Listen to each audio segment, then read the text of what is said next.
నమస్తే శ్రీ మాత్రే నమః శ్రీ కృష్ణాయ నమః భక్తి ప్రేక్షకులకు స్వాగతం। ఈరోజు నేను చెప్పబోయే అంశము చాలా విస్తృతమైనది। ప్రతి ఇంట్లోనూ ప్రతి ఒక్కళ్ళము బాధపడుతూనే ఉంటాము, ఎన్నో పరిహారాలు చేస్తుంటాము, ఎన్నెన్నో పూజలు చేస్తుంటాము, అయినప్పటికీ మాకు కలిసి రావట్లేదు, మాకు ధనం నిలవట్లేదు, అప్పుల పాలైపోతున్నాము, లేదా పెళ్ళిళ్ళు కావటం లేదు। ఇలాగా ప్రతి సమస్యతోనూ ఎన్ని పూజలు చేసినా ఎంత నియమనిష్టలతో ఉన్నా కానీ చిన్న కీలకం మనకి ఇబ్బంది పెడుతూ ఉంటుంది। అది ఏమిటో తెలీదు, దాన్ని పరిహారం ఎలా చేసుకోవాలో తెలీదు, ఎవరిని పూజించాలో తెలీదు, ఎవరిని అడగాలో తెలీదు। ఇలాంటివన్నిటితో మనము ప్రతి నిత్యము ప్రతి ఇంట్లో ఇబ్బంది పడుతూనే ఉంటారు, అవునా? అయితే ఈరోజు మీకు నేను చాలా కొత్త అంశాన్ని మీకు తెలియజేయబోతున్నాను। అది ఏమిటంటే కనుక మనకి గ్రహాలు ఉన్నాయని తెలుసు అందరికీ, దాంతోపాటు ప్రతి రాశికి కూడా మిత్రగ్రహాలు, సమగ్రహాలు అంటే సమమైన ఫలితాలు ఇచ్చే గ్రహాలు, శత్రుగ్రహాలు కూడా ఉంటూ ఉంటాయి। అయితే ఏ రాశుల వాళ్ళకి ఏవి మిత్రగ్రహాలు, ఏవి శత్రుగ్రహాలు, ఏ గ్రహాల వల్ల మన వాస్తుకి మనం నివసించే ఇంట్లో ఇబ్బంది కలుగుతోంది, ఏ ప్రాంతంలో ఇబ్బంది కలుగుతోంది, ఆ ప్రాంతానికి సంబంధించినటువంటి పరిహారాలు ఏమి చేసుకోవాలి, పూజల, హోమాల, లేదంటే రత్నధారణ, ఇలాగ మనకి తెలియక సతమతమవుతుంటాము। కాబట్టి ఈ రోజుతో మీకు అటువంటి సమస్య నేను ఇవ్వటం లేదు। చాలా వివరంగా ఒక్కొక్క రాశికి సమగ్రహాలు ఏంటి, లేదా అవి ఇచ్చే ఫలితాలు, శత్రుగ్రహాలు ఏమిటి, అవి ఇచ్చే ఫలితాలు, మిత్రగ్రహాలు ఏమిటి, అవి ఇచ్చే ఫలితాలు, ప్రతి ఒక్కటి నేను మీకు సవివరంగా తెలియచేస్తాను। కానీ మీరు చేయవలసింది ఏంటి తెలుసా? స్కిప్ చెయ్యకుండా ప్రతిదీ వివరంగా తెలుసుకోండి। తదుపరి రాశి కన్యా రాశి। ఈ రాశి వారికి అధిపతి బుధుడు। అయితే ఈ రాశి భూతత్వానికి చెందినటువంటి రాశి, ద్విస్వభావ రాశి, రెండు స్వభావాలు కలిగిన రాశి అన్నమాట। విశ్లేషణ, పరిశోధన, విద్య, వైద్యము, అకౌంటింగ్, బ్యాంకింగ్, ఐటీ, రచన, ఉపాధ్యాయ వృత్తి, గణితము, పరిపాలన, వీటికి సంబంధించిన రంగాలు ఈ రాశి యొక్క ప్రధాన కారకత్వాన్ని కలిగి ఉంటాయి। అయితే మిథున రాశి వారికి బుధుడి బాహ్య మేధస్సు సూచిస్తే, కన్యా రాశి వారికి బుధుడు లోతైన విశ్లేషణ శక్తిని ఇస్తాడనమాట। అంటే ఇక్కడ బుధుడు ఇద్దరికీ అనుకూలుడు, ఒకటి మిథున రాశి వారికి, రెండవది కన్యా రాశి వారికి। మిథున రాశి వారికి అంటే ఎక్స్టర్నల్ మేధస్సు ఇస్తే, ఈ కన్యా రాశి వారికి ఇంటర్నల్ గా విశ్లేషణ చేసేది శక్తిని ఇస్తాడు। అయితే బుధుడు కనుక మీ రాశిలో బలంగా ఉంటే ఎలాంటి ఫలితాలు ఇస్తాయి, మిత్రగ్రహాలు ఏమిటి అనేది ఇప్పుడు చూద్దాం। రవి, శుక్రుడు ఈ ఇద్దరు ఈ కన్యా రాశి వారికి మిత్రగ్రహాలు। మరి ఈ మిత్రగ్రహాలు మీకు ఏమిటి ఇస్తున్నాయి అంటే, ఈ రవి కనుక మీకు అనుకూలంగా ఉంటే మీ యొక్క జాతక చక్రంలో ప్రభుత్వ ఉద్యోగాలు రావడము, హై ఎండ్ అంటే లీడర్షిప్ క్వాలిటీస్ కలిగినటువంటి పొజిషన్స్ కి మీరు వెళ్ళే అవకాశము, మంచి పేరు, గౌరవము, పదవులు లభిస్తాయి। మరి శుక్రుడు కనుక అనుకూలంగా ఉంటే, ఇద్దరు మోస్ట్ పవర్ఫుల్ ఎక్స్ట్రాడినరీ గ్రహాలు అనమాట ఇవి। రవి శుక్రులు అంటే సామాన్యం కాదు।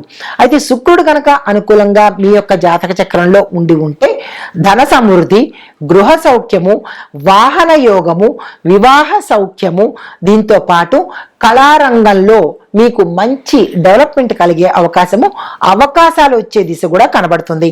మరి సమగ్రహాలు ఎవరు అంటే, మీకు బ్యాలెన్స్డ్ గా మిశ్రమ ఫలితాలు ఇచ్చే గ్రహాలు కుజుడు, గురు, శని భగవానుడు। ఈ మూడు మీకు మిత్రులు కాదు, శత్రువులు కాదు, మంచి ఎవరు, చెడు ఎవరు, బ్యాలెన్స్డ్ గా ఉంటారనమాట। అయితే మరి వీరిచ్చే ఫలితాలు ఏంటి అంటే కనుక, కన్యా రాశికి శత్రుగ్రహం గురించి చెప్పుకుందాం। ఈ శత్రుగ్రహము చంద్రుడు అన్నమాట। ఈ చంద్రుడు భావోద్వేగాలకు అధిపతి, అంటే టోటల్ గా ఎమోషనల్ గా అయిపోతుంటారు, దీనికి ఈ అధిపతి చంద్రుడు। మరి చంద్రుడు, బుధుడు ఈ ఇద్దరు కూడా ఎగైనెస్ట్, ఒకళ్ళు సౌత్, ఒకళ్ళు నార్త్ అన్నట్టుగా ఉంటారనమాట। అయితే ఈ రెండు విభిన్నాలుగా ఉండడం వల్ల ప్రధాన గ్రహము శత్రుగ్రహము చంద్రుడే అవుతాడు మీకు। బుధుడు అస్సలు మిమ్మల్ని పట్టించుకోడు। అయితే మరి చంద్రుడికి సంబంధించిన లోహం ఏంటి? సిల్వర్ అనగా వెండి. ఈ చంద్రదోషము మీ జాతకంలో ఎక్కువగా ఉన్నవాళ్ళు వెండిని ధరించే ప్రయత్నం చేయకండి. మొట్టమొదటిది వెండి వస్తువులను అస్సలు వాడకండి. అయితే మరి ఇంట్లో ఎలా ఉంటుంది, ఏ దిక్కుకి ఇబ్బంది వాస్తుపరంగా చూసినట్టయితే వాయువ్య దోషం మీ ఇంట్లో ఉండి ఉంటుంది. చీకటి గదులు, తేమ ఎక్కువగా ఉండడము, అంటే స్కిప్పీగా ఉంటుంది అనమాట, నీళ్ళగాను తేమగా, అంటే ఆ ఇంట్లో ఈ రాశి గల వాళ్ళ ఇల్లు చాలా అంటే కొంచెం ఇబ్బందికరంగా, శుభ్రత తక్కువగా ఉండేందుకు అవకాశం ఉంటుంది. నీరు ప్రతి చోట నిలవ ఉండడము, నీటికి సంబంధించిన ఇబ్బందులు తలెత్తడము జరుగుతుంది. అంటే ఇలాంటివి కనుక ఉంటే చంద్రదోషము మీకు ఉన్నది అని మీరు లెక్క వేసుకోవచ్చు. మరి మానసికంగా మీకు ఎలాంటిది ఇబ్బంది పెడుతుంది అంటే కనుక, ఇలాంటి ఇల్లు ఈ వాస్తు ప్రభావం కనుక మీకు ఉండి ఉంటే మానసిక ఆందోళన, అకారణంగా భయము, ఏమైపోతుందో ఎలా అయిపోతుందో, ఎక్కువగా డిప్రెషన్లో ఉంటూ భయంగా ఇబ్బందికరంగా ఉండేటట్టుగా మీకు గోచరిస్తూ ఉంటుంది. కుటుంబంలో ప్రశాంతత తగ్గడము, గొడవలు వచ్చే అవకాశం ఉంటుంది. పిల్లల చదువు మీద ఏకాగ్రత లోపించే ఇబ్బందికరమైన వాతావరణం గోచరిస్తోంది. ధన నష్టం కూడా ఏర్పడుతుంది. ఎలా అంటే తప్పు నిర్ణయాల వల్ల కానీ, లేదా అంటే మీరు అప్పులు ఇచ్చి వాళ్ళు ఎగవేయడం కానీ, ఏది ఏమైనప్పటికీ మీకు ధనపరంగా నష్టాలు ఎక్కువ వచ్చే అవకాశం ఉంది. మరి చంద్రదోషం వల్ల వచ్చే కష్టాలు ఏమిటి అంటే ఆరోగ్యం పూర్తిగా పాడవుతుంది. మానసికమైన ఇబ్బంది, డిప్రెషన్లోకి వెళ్ళిపోవడము, ఒక్కొక్కసారి సూసైడ్ టెండెన్సీ కూడా, అంటే ఆత్మహత్య చేసేసుకోవాలి అన్న భావనలోకి కూడా వెళ్ళిపోయే అవకాశాలు కనబడుతుంది. మరి ఉద్యోగపరంగా మీకు ఎలాంటి ఇబ్బందులు కలుగుతాయంటే అవకాశాలు దగ్గర దాకా వస్తాయి, చేజారిపోతాయి. సారీ అండి మిమ్మల్ని సెలెక్ట్ చేయలేదు, లేదా మీకు ఈ పొజిషన్ లేదండి, ఇట్లాగా మిమ్మల్ని ఉద్యోగం నుంచి తీసేయడము, మీ అంతటా మీకు అవకాశాలు రాకపోవడము, ఇలాంటి జాబ్ పరంగా ఇబ్బందులు కనబడుతుంది.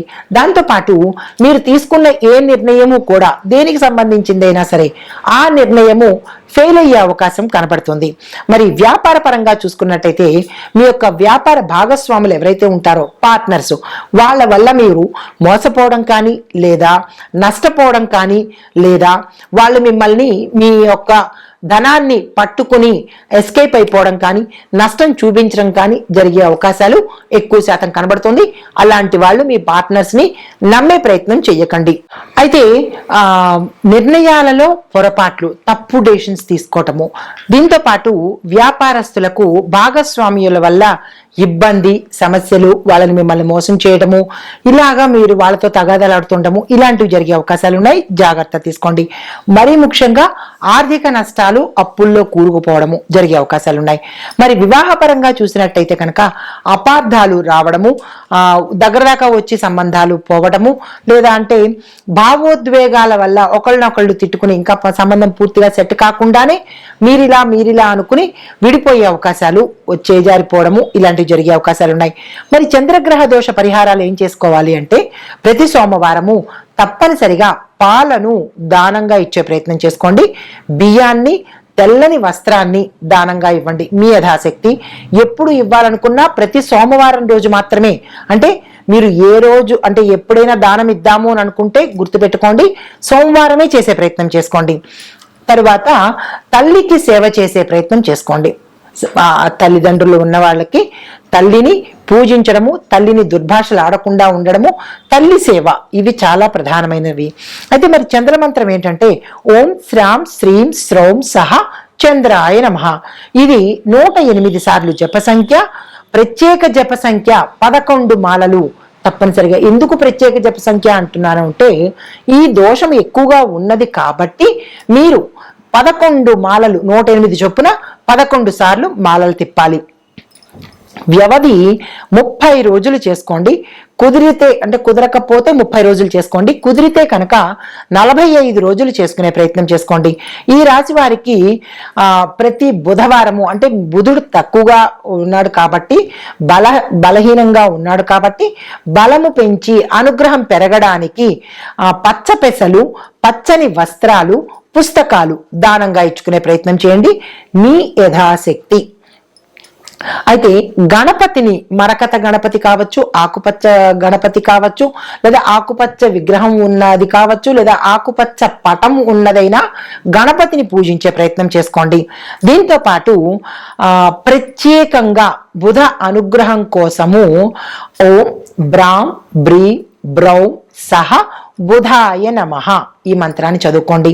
నేను ఎక్కువ మంత్రాలు చెప్తున్నాను అని చెప్పి కామెంట్స్లో మంత్రాలు చెప్తూనే మేము గడిపేస్తే మా పనులు మేము చేసుకోవద్దా అన్న కామెంట్లు కూడా పెడతారు. కాబట్టి ఇది నేను మీకు అందిస్తున్నాను, మీరు మీ యథాశక్తి చేసుకునే ప్రయత్నం చేయండి. అయితే జప సంఖ్య 108 సార్లు, వ్యవధి 40 రోజుల పాటు చేసుకోండి. అయితే మీకు ప్రత్యేక వాస్తు సూచన ఏంటంటే ఉత్తర దిశ ఎప్పుడు మీరు మీ ఇంట్లో శుభ్రంగా ఉంచే ప్రయత్నం చేసుకోండి, బరువులు తీసే ప్రయత్నం చేయండి. చదువుకునే గది అంటే ఎవరైనా స్టూడెంట్స్ ఉంటే తూర్పు వైపు లేదా ఉత్తరం వైపు ముఖం పెట్టి మీరు చదువుకునే ప్రయత్నం చేయండి. పగిలిన అద్దాలు కానీ గ్లాసుకి సంబంధించిన అంటే గ్లాస్ ఐటమ్స్ పగిలిపోయినవి ఏవైనా ఉంటే కనుక పారేసే ప్రయత్నం చేసుకోండి, ఇంట్లో ఉంచకండి. పగిలిపోయినా పాడైపోయినా వాడని ఎలక్ట్రానిక్ ఐటమ్స్ను కూడా తొలగించే ప్రయత్నం చేసుకోండి. మీకు చెప్పదగినటువంటి మరొక ప్రత్యేకమైన పరిహారము ఏంటంటే చెయ్యకూడని పనులు. అతిగా ఎవరిని విమర్శించకండి. మీకు అవసరమైనా సరే విమర్శించడానికి దూరంగా ఉండే ప్రయత్నం చేయండి. ఇతరుల తప్పులను చూసే ప్రయత్నం చేయకండి. మాటలతో ఎవరిని బాధ పెట్టే ప్రయత్నం చేయకండి. చిన్న చిన్న విషయాలను ఎక్కువగా ఆలోచించే ప్రయత్నము అస్సలు చేయకండి. అంటే ఇవన్నీ చెయ్యకూడనివి అన్నమాట. నిద్రను నిర్లక్ష్యం చేయకుండా సమయానికి నిద్రపోయేటట్టుగా చూసుకోండి. ఇవి చెప్పే ఫలితాలు కానీ పరిహారాలు కానీ సూచనలు కానీ గోచార రీత్యా చెప్పడం జరిగింది. కాబట్టి ఈ పరిహారాలను జాగ్రత్తగా వాడుకుని ఆ గ్రహాల యొక్క అనుగ్రహం పొందండి. నమస్తే.